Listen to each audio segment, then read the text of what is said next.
И снова здравствуй, мой дорогой зритель! В очередной раз, изучая код меню CS2 и CSGO, я наткнулся на парочку интересных вещей, о которых и пойдет речь в данном ролике. Например, о том, что разработчики на самом деле могут спокойно удержать онлайн в игре и порадовать пользователей, включив режим запретная зона в любой момент. Или же то, что многие новшества, что продемонстрировало на релизе новенькой CS2, уже были и могли работать в последней версии CSGO, которую до сих пор можно запустить в Steam. Так что приготовились внимательно слушать, смотрим спонсора и погнали. Не знаешь, где лучше всего испытать удачу и выбить классный скин? То добро пожаловать на Hell Store, где ты будешь сражаться против реальных игроков. И на выбор у тебя несколько режимов. А это классик, где закидываешь скины в общак, и чем больше закинешь, тем выше шанс выигрыша. Или же всеми любимый CoinFlip, где ты 1-1 сражаешься за право забрать весь куш. Или колесо, где выбираешь значение и ждешь победного прокрута. И, конечно же, новиночка Crash, в котором делаешь ставку, если твоя линия ее прошла, ты в шоколаде. Ну а если же тебе не понравился скин, всегда можно его проапгрейдить. На сайте также можно собрать и приз дня, выполняя несложные задания. А при пополнении, если используешь мой промокод, то получишь $2 на баланс. Не теряй времени и переходи по ссылке в описании.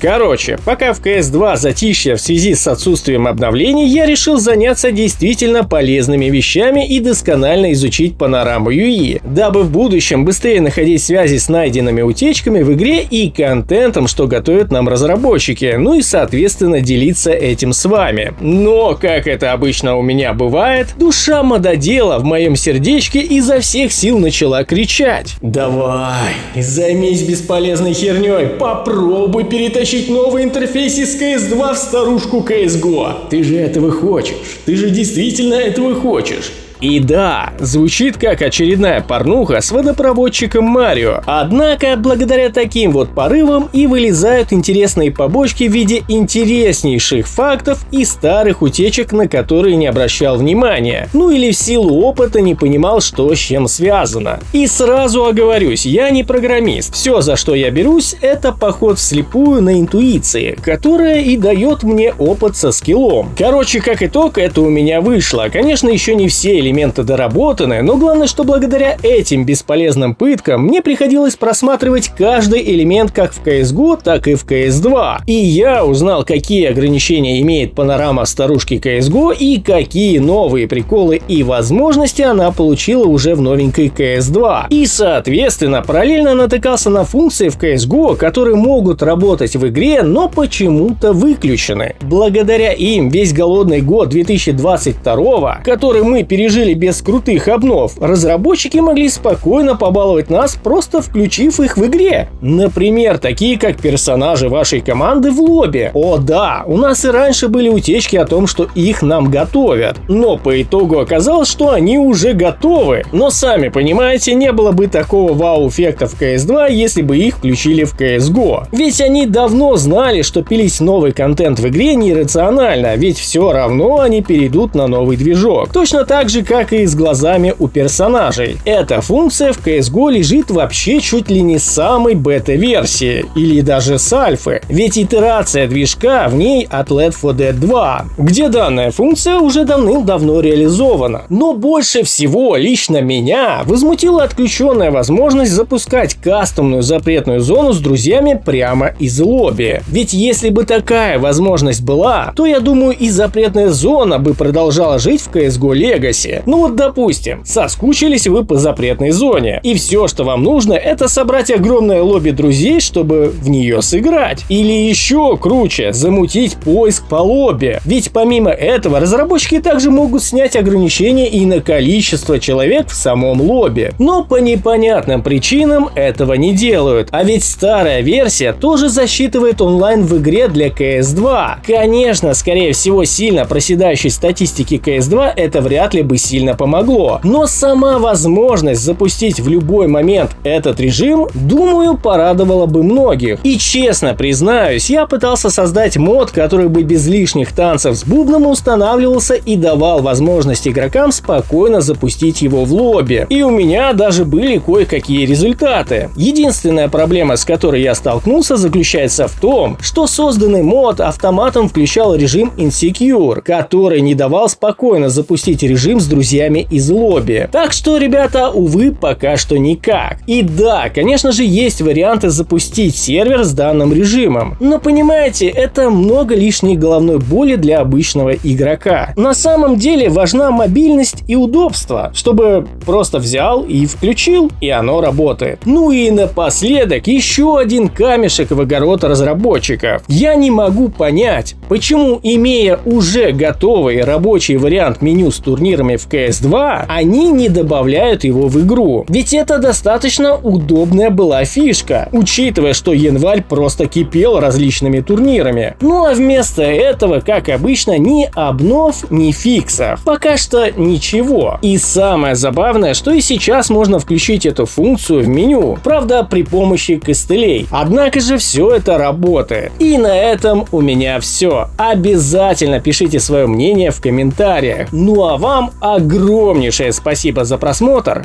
Всем пока и удачи!